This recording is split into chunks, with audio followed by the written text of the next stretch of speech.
நீங்கள் பார்த்துக் கொண்டிருப்பது AJK டிவியின் புதுவை மாலை. வணக்கம். காங்கிரஸ் வேட்பாளருக்கு பாதுகாப்பு கேட்டு தேர்தல் கமிஷனுக்கு கடிதம் எழுதியுள்ளோம் என்று முன்னாள் முதல்வர் வைத்தியலிங்கம் கூறியுள்ளார். புதுவை முன்னாள் முதல்வர் வைத்தியலிங்கம் இன்று செய்தியாளர்களுக்கு அளித்த பேட்டியில் ஆளும் கட்சியினர் அராஜக முறையில் வேட்புமனு தாக்கல் செய்துள்ளனர். சிவப்பு விளக்கு பொருத்தப்பட்ட காரில் முதல்வர் ரங்கசாமி வேட்பாளரை அழைத்துக் கொண்டு தேர்தல் அலுவலகத்திற்கு உள்ளே சென்றுள்ளார். இது வன்மையாக கண்டிக்கத்தக்கது என்றும், மேலும் நாங்கள் வேட்புமனுவை தாக்கல் செய்து கொண்டிருந்த பொழுது உள்ளே வந்தவர்கள் முதல்வர் தரும் வேட்புமனுவை வாங்கிக் கொள்ள வேண்டும் என்று தேர்தல் அதிகாரியை மிரட்டி கூறினார்கள். இதனால் அவரும் திகைத்து போனார். மேலும் அறைக்கு வெளியே அமைச்சர்கள், சட்டமன்ற உறுப்பினர்கள் உட்பட 25 பேர் வந்திருந்தனர். இதனை காவல்துறை எப்படி அனுமதித்தது? இப்படி நடந்து கொண்டால் தேர்தல் எப்படி நியாயமாக நடக்கும்? எனவே இந்த அராஜக சம்பவம் குறித்து மத்திய தேர்தல் ஆணையருக்கு கடிதம் அனுப்பியுள்ளோம். மேலும் அராஜகமாக தாக்கல் செய்த வேட்புமனுவை நிராகரிக்க வேண்டும், மத்திய காவல்துறையை பணியில் ஈடுபடுத்த வேண்டும் மற்றும் எங்கள் கட்சி வேட்பாளருக்கு பாதுகாப்பு அளிக்க வேண்டும் என்று கடிதம் அனுப்பியுள்ளோம் என்று கூறினார். பேட்டியின் பொழுது காங்கிரஸ் தலைவர் ஏ வி சுப்பிரமணியன், முன்னாள் அமைச்சர் பெத்த பெருமாள் ஆகியோர் உடனிருந்தனர். இந்திரா நகர் இடைத்தேர்தலில் பிரச்சாரத்திற்கு பயன்படுத்தப்படும் வாகனங்களில் அனுமதி பெற்ற பின் ஒலிபெருக்கிகளை பயன்படுத்த வேண்டும், மீறினால் நடவடிக்கை எடுக்கப்படும் என்று மாவட்ட தேர்தல் அதிகாரி தீபக்குமார் எச்சரித்துள்ளார். இது தொடர்பாக மாவட்ட தேர்தல் அதிகாரி தீபக்குமார் கூறுகையில், இந்திரா நகர் தொகுதியில் இடைத்தேர்தல் நடைபெறுவதை முன்னிட்டு அனைத்து அரசியல் கட்சியின் வேட்பாளர்களும் பிரச்சாரத்தில் ஈடுபட்டுள்ளனர். இவ்வாறு பிரச்சாரத்தில் வாகனங்களை பயன்படுத்தும் பொழுது என்னிடம் அல்லது தேர்தல் நடத்தும் அதிகாரியிடம் அனுமதி பெற்ற பிறகே வாகனத்தை பயன்படுத்த வேண்டும். மேலும் ஒலிபெருக்கிகளை பயன்படுத்த காவல் நிலைய அதிகாரியிடம் தனியாக அனுமதி பெற வேண்டும். இத்தகைய அனுமதி பெறாமல் ஒலிபெருக்கியை பயன்படுத்தினால் வாகனம் பறிமுதல் செய்யப்பட்டு வழக்கு பதிவு செய்து நடவடிக்கை எடுக்கப்படும் என்றும், பள்ளிகளில் காலாண்டு தேர்வு நடைபெறுவதால் பள்ளியிலிருந்து 200 மீட்டர் தூரத்திற்கு எந்தவித பிரச்சாரத்திலும் ஈடுபடக்கூடாது என கேட்டுக் கொண்டதாக கூறினார். இந்திரா நகர் தொகுதியில் நியாயமான தேர்தல் நடக்காது என்று மாநில காங்கிரஸ் தலைவர் ஏ வி சுப்பிரமணியன் கூறினார். இது தொடர்பாக மாநில காங்கிரஸ் தலைவர் ஏ வி சுப்பிரமணியன் அளித்த பேட்டியில், வேட்புமனு தாக்கல் செய்ய தேர்தல் விதிமுறைப்படி 4 பேரை மட்டும் எங்கள் வேட்பாளருடன் அனுமதித்தார்கள். ஆனால் என்ஆர் காங்கிரஸில் மட்டும் எப்படி நிறைய பேரை அனுமதித்தார்கள்? இந்நிலையில் தேர்தல் நியாயமாகவும் நேர்மையாகவும் நடைபெறும் என்று எதிர்பார்க்க முடியுமா என்றும், அனைத்து விதிமுறைகளை மீறியே என்ஆர் காங்கிரசார் வேட்புமனுவை தாக்கல் செய்தனர். எனவே என்ஆர் காங்கிரசாரின் மனுவை தேர்தல் துறை தள்ளுபடி செய்ய வேண்டும், அவர்களின் அத்துமீறல்களை தடுக்க உரிய நடவடிக்கை எடுக்க வேண்டும், எங்கள் வேட்பாளர் AKD ஆறுமுகத்திற்கு உரிய போலீஸ் பாதுகாப்பு அளிக்க வேண்டும் என்று கூறினார். பேட்டியின் பொழுது முன்னாள் முதல்வர் வைத்தியலிங்கம் மற்றும் முன்னாள் அமைச்சர் பெத்த பெருமாள் உடனிருந்தனர். புதுவை இந்திரா நகர் தொகுதியில் உள்ள பல்வேறு பிரச்சினைகளுக்கு தீர்வு காண நடவடிக்கை எடுப்பேன் என்று இந்திரா நகர் தொகுதியில் காங்கிரஸ் வேட்பாளராக போட்டியிடும் திரு AKD ஆறுமுகம் உறுதியளித்துள்ளார். இது தொடர்பாக இந்திரா நகர் தொகுதியில் நடைபெறவுள்ள இடைத்தேர்தலில் போட்டியிடும் காங்கிரஸ் வேட்பாளரும் கதிர்காமம் வட்டார காங்கிரஸ் தலைவரும் இந்திரா நகர் தொகுதி பொறுப்பாளருமான திரு AKD ஆறுமுகம் எமது செய்திப் பிரிவுக்கு அளித்த பேட்டியில், புதுவை இந்திரா நகர் தொகுதியில் நடைபெறவுள்ள இடைத்தேர்தலில் காங்கிரஸ் கட்சி சார்பில் அன்னை சோனியா காந்தியின் ஆசையுடன் மத்திய இணையமைச்சர் திரு நாராயணசாமி, காங்கிரஸ் தலைவர் திரு ஏ வி சுப்பிரமணியன், எதிர்க்கட்சித் தலைவர் திரு வைத்தியலிங்கம் மற்றும் முன்னாள் அமைச்சர்கள், சட்டமன்ற உறுப்பினர்கள் ஆகியோர்கள் ஆதரவோடும் கைச்சின்னத்தில் போட்டியிடுகிறேன். இந்த தொகுதியில் நான் இந்த தேர்தலில் போட்டியிட்டு வெற்றி வாய்ப்பை இழந்தாலும் இதே தொகுதியில் வாக்காளர்கள் மீது நம்பிக்கை வைத்து மீண்டும் போட்டியிடுகிறேன். இந்நிலையில் நான் தொகுதியில் வாக்கு சேகரிக்க செல்லும் பொழுது தொகுதி முழுவதும் அடிப்படை வசதிகள் இல்லாமல் மக்கள் அவதிப்படுவதை கண்கூடாக பார்க்க முடிந்தது. இந்த தொகுதியில் குடிநீர் வசதி, தெருவிளக்கு வசதி, கழிப்பிட வசதி, சாலை வசதி உள்ளிட்ட மக்களுக்கு தேவையான வசதிகள் இல்லாமல் இருக்கிறது. எனவே நான் இந்த தொகுதியில் வெற்றி பெற்றால் போர்க்கால அடிப்படையில் மக்களுக்கு தேவையான அடிப்படை வசதிகளை தீர்த்து வைக்க பாடுபடுவேன். மேலும் காந்தி திருநல்லூரில் உள்ள கெமிக்கல் கம்பெனி மூலம் வெளியேறும் விஷப்புகையால் அப்பகுதியில் உள்ள குழந்தைகளுக்கு சரும நோய் வருகிறது. மேலும் கண் எரிச்சல் ஏற்படுகிறது. இந்த கம்பெனியை உடனடியாக அங்கிருந்து அப்புறப்படுத்த நடவடிக்கை எடுப்பேன். கம்பெனியில் இருந்து வெளியேறும் கழிவுநீர் பூமியிலேயே சுழற்சி முறையில் விடப்படுவதால் சுற்றுச்சூழல் மாசுபடுவதோடு குடிநீரும் மாசுபடுகிறது.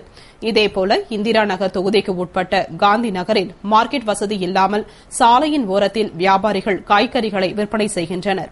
இதனால் போக்குவரத்து பாதிக்கிறது, பொதுமக்களுக்கு பாதுகாப்பற்ற சூழல் உருவாகிறது.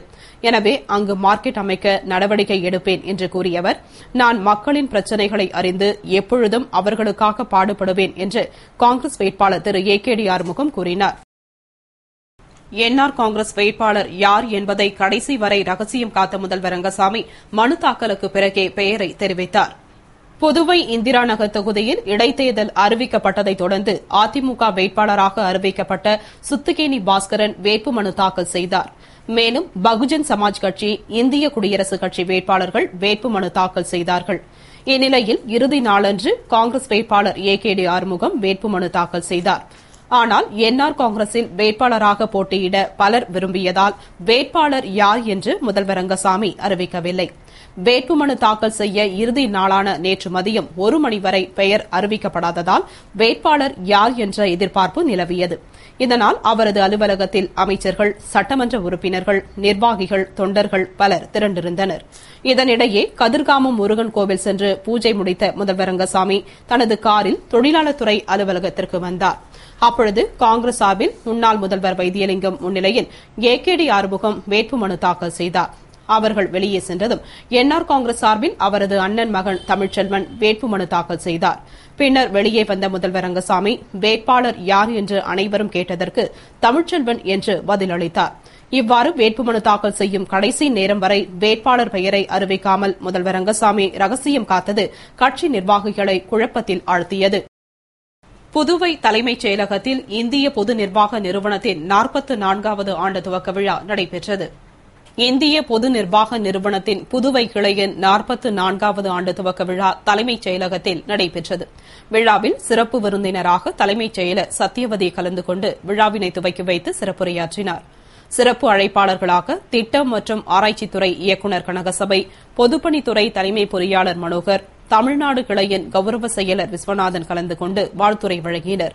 முன்னதாக புதுவை கிளையின் தலைவர் தனபால் தலைமை தாங்கி உரையாற்றினார். நிறைவாக துணைத் தலைவர் அசோகன் நன்றி கூறினார். புதுவை அரியாங்குப்பம் கொம்யூன் பஞ்சாயத்து அலுவலகத்தை சட்டமன்ற உறுப்பினர் புருஷோத்தமன் திடீர் ஆய்வு செய்தார். புதுவை அரியாங்குப்பம் கொம்யூன் பஞ்சாயத்து அலுவலகத்தை சட்டமன்ற உறுப்பினர் புருஷோத்தமன் திடீரென ஆய்வு செய்தார். ஆய்வின் பொழுது பஞ்சாயத்து அலுவலர்கள், ஊழியர்கள் யாரும் அலுவலகத்தில் இல்லை. மேலும் அலுவலகம் சரிவர இயங்காமல் இருந்தது. மேலும் டிராக்டர்கள், போர்வெல் பம்புகள் சரிவர பராமரிக்கப்படாமல் இருந்தது. இதனைத் தொடர்ந்து அருகில் இருந்த தாலுகா அலுவலகத்தையும் சென்று ஆய்வு செய்தார்.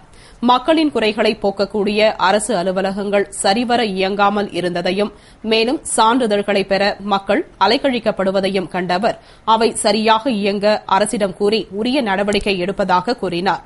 அப்பொழுது ஊர் பிரமுகர்கள் பலர் உடனிருந்தனர்.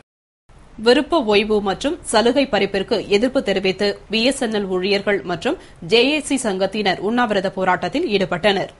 புதுவை பிஎஸ்என்எல் ஜேஏசி சங்கத்தினர் விருப்ப ஓய்வை ஏற்க மாட்டோம், எல்ஐசி மருத்துவ சலுகைகளை ரத்து செய்யக்கூடாது, போனஸ் அளிக்க வேண்டும், கிராமப்புற சேவைக்கு இழப்பீடு வழங்க வேண்டும் என்பது போன்ற பல கோரிக்கைகளை வலியுறுத்தி உண்ணாவிரத போராட்டத்தில் ஈடுபட்டனர். போராட்டத்திற்கு எஸ்என்இஏ தலைவர் மதுசூதனன், எஸ்இடபிள்யூஏ தலைவர் அருணகிரி ஆகியோர் தலைமை தாங்கினர். பிஎஸ்என்எல் மாவட்ட தலைவர் நாராயணசாமி, பிஎஸ்என்எல் இயு மாவட்ட தலைவர் குளஞ்சியப்பன், மாவட்ட செயலாளர்கள் கோவிந்தராசு, சங்கரன் ஆகியோர் விளக்க உரையாற்றினர். நிறைவாக எஸ்இடபிள்யூஏ காமராஜன் நன்றி கூறினார். போராட்டத்தில் ஊழியர்கள் திரளாக கலந்து கொண்டு கோரிக்கைகளை வலியுறுத்தி உண்ணாவிரதம் மேற்கொண்டனர். கோரிக்கைகளை வலியுறுத்தி பாரதிதாசன் மகளிர் கல்லூரி மாணவியர்கள் வகுப்பை புறக்கணித்து உள்ளிருப்பு போராட்டம் நடத்தினர். அவர்களிடம் அமைச்சர் கல்யாணசுந்தரம் சமாதான பேச்சுவார்த்தை நடத்தினார். புதுவை பாரதிதாசன் மகளிர் கல்லூரியில் போதிய அளவிற்கு விரிவுரையாளர்கள் இல்லை. அதாவது 8 பேராசிரியர்கள் இருக்க வேண்டிய ஒரு துறையில் 3 பேர் மட்டுமே உள்ளனர். எனவே விரிவுரையாளர்கள் பற்றாக்குறையை போக்க வேண்டும். ஆய்வகத்தில் தண்ணீர் வசதியும் குளிர்சாதன வசதியும் ஏற்படுத்தி தர வேண்டும். கழிப்பிட வசதி சரியில்லாததால் சீரமைத்து தர வேண்டும். உணவகத்தில் சாப்பாடு சரியில்லை என்பது போன்ற பல கோரிக்கைகளை வலியுறுத்தி 1ஆம் ஆண்டு மற்றும் 2ஆம் ஆண்டு பயிலும் மாணவியர்கள் வகுப்பை புறக்கணித்து உள்ளிருப்பு போராட்டத்தில் ஈடுபட்டனர். போராட்டத்தில் திரளான மாணவியர்கள் கலந்து கொண்டு கோரிக்கைகளை உடனடியாக நிறைவேற்ற நிர்வாகம் உடனடியாக நடவடிக்கை எடுக்க வேண்டும் என்று வலியுறுத்தி ஆர்ப்பாட்டம் செய்தனர். போராட்டத்தின் பொழுது கல்வி அமைச்சர் கல்யாணசுந்தரம் கல்லூரிக்கு வந்து மாணவிகளிடம் பேச்சுவார்த்தை நடத்தினார். மேலும் குறைகளை கேட்டறிந்து அவற்றினை உடனடி நடவடிக்கை எடுத்து நிறைவேற்றி தருவதாக உறுதியளித்தார். இதனைத் தொடர்ந்து மாணவியர் போராட்டத்தை கைவிட்டு கலைந்து சென்றனர். இத்துடன் செய்திகள் நிறைவடைந்தன. வணக்கம்.